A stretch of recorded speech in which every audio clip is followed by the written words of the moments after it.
एक शहर के घर में एक बुजुर्ग आदमी आरिफ अपनी बीमार बीवी आयशा के साथ रहता था। दोनों की जिंदगी का सिर्फ एक ही मकसद था, अपने बेटे अयान को एक बेहतर जिंदगी देना। वो छोटा सा बच्चा जो अक्सर कहता था, बाबा एक दिन मैं इंजीनियर बनूंगा और आप दोनों के लिए बड़ा घर लूंगा। आरिफ हंस कर कहता, बस तुम खुश रहो बेटा, घर तो हमारे दिल में है। दिन गुजर गए। आरिफ ने अपनी पुरानी नौकरी छोड़ दी, अपनी साइकिल बेच दी ताकि अयान की फीस भर सके। आयशा ने अपने जेवर बेच दिए ताकि उसके हॉस्टल के खर्चे निकल सकें। अक्सर वो रोटी के टुकड़े पानी में भिगोकर खा लेती थी, लेकिन कभी अयान से कुछ नहीं कहा। सालों तक उन्होंने अपने लिए कुछ नहीं खरीदा। हर पैसा, हर सपना, हर दुआ सिर्फ अयान के लिए था। जब अयान बड़ा हुआ तो वो शहर चला गया और एक बड़ी एआई टेक कंपनी में नौकरी मिल गई। उसने इतनी दौलत और इज्जत कमा ली कि उसे किसी चीज़ की कमी नहीं रही। बस एक कमी थी, अपने माँ बाप की। वो अपनी नई जिंदगी में इतना बिजी हो गया कि कॉल करना भूल गया। पहले रोज़ बात होती थी, फिर हफ्ते में एक, और फिर हमेशा के लिए खामोशी। आरिफ रोज रात एक पुरानी कुर्सी पर बैठकर मोबाइल स्क्रीन देखता रहता। बस इतनी ख्वाहिश थी कि बेटा एक बार बाबा कहकर बुला ले, लेकिन स्क्रीन हमेशा खाली रहती थी।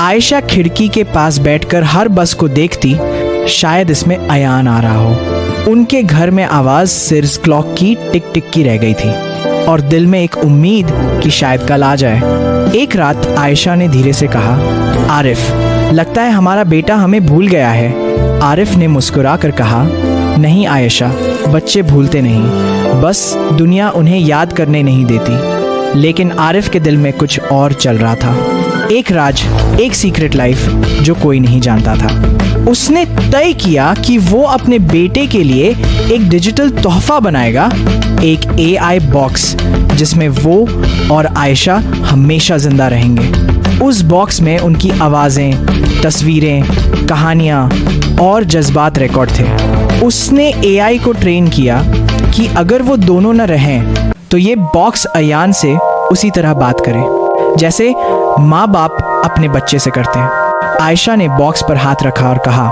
अगर कभी अयान लौट के आए तो कहना माँ अब भी उसका इंतज़ार करती है।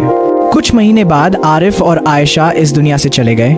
घर खाली हो गया और कुर्सी के पास रखा वो एआई बॉक्स अब उन दोनों की सीक्रेट लाइफ संभाले हुए था। कुछ हफ्तों बाद अयान घर आया। दरवाज़ा खोला तो हवा में वो पुरानी खुशबू थी, चाय की महक, माँ के दुपट्टे की खुशबू। टेबल पर एक बॉक्स रखा था, लिखा था for my son the last gift. Ayaan ने बॉक्स ऑन किया।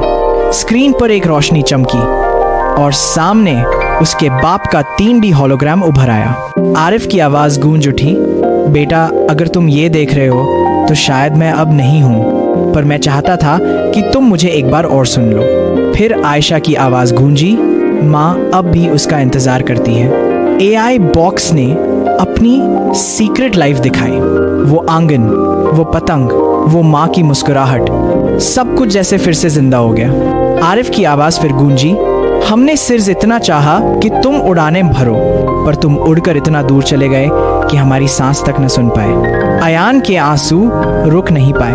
उसने समझा कि उसके माँ बाप ने उसके लिए अपनी पूरी दुनिया कुर्बान कर दी और उसने उन्हें भूलकर सब कुछ खो दिया। जमीन पर बैठकर बॉक्स को सीने से लगाया और कहा, मैं पैसों के पीछे भागता रहा और उन लोगों को खो दिया जिनके बिना पैसा बेकार है।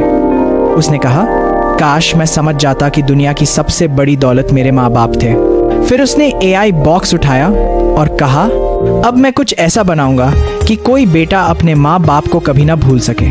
उसने अपनी कंपनी में एक नया प्रोजेक्ट शुरू किया, ह्यूमन मेमोरी प्रिजर्वेशन, जहां हर इंसान अपने माँ बाप की यादें हमेशा के लिए डिजिटल फॉर्म में जिंदा रख सकता था। और तब दुनिया ने देखा वो बॉक्स जिसमें एक बाप का प्यार छिपा था, एक सीक्रेट लाइफ थी जो मौत के बाद भी जिंदा रही। आखिर में एक पैगाम, जिंदगी में सबसे बड़ी सक्सेस वो होती है जब आपके माँ बाप के चेहरे पर फख्र हो। पैसा सब कुछ ला सकता है, पर माँ बाप वापस नहीं। जिंदगी में सबसे ज़रूरी चीज़ पैसा नहीं माँ, बाप हैं पैसा वापस आ सकता है, लेकिन माँ बाप दोबारा नहीं।